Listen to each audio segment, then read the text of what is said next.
байцгаана уу? Ханаа эдэ улан байна. Тэгээ маш олон хүмүүс Канад руу ажлын визээр явмаар байна гэсэн тийм мессежүүд ирсэн байгаа. За Канад руу ажлын визээр ирэхийн тулд ерөнхийдөө 4 арга байдаг. Тэгээ хамгийн ихнийх нь болохоор тодорхой хэмжээний мэрэгчлэлтэй, нарийн мэрэгчлэлтэй, IT эсвэл инженерийн мэрэгчлэлтэй, тэгээ дээрэс нь англи хэлний өндөр шаардлага хангасан байх хэрэгтэй байгаа. За хоёр дахь боломж нь болохоор нарийн мэрэгжил биш.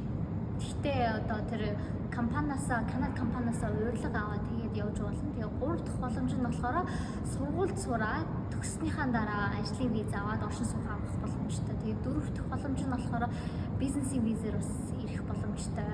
Тэгээд гадуур болохоор өөр агентлагууд одоо ажлын виз бүртгэж авлаа гэдэг айгу амархан юм яриад байдаг. Тэгээд хэрвээ энэ мэдээлэл амар амархан сонсогч ивэл та бүхэн бас үнэн зөв гэдгээ бас жоохон бодоод үзээрэй. Тэгээд болохгүй юм бол байхгүй. Гэхдээ тийм амархан биш шүү гэдгийг хэлхийг хүссэн юм аа.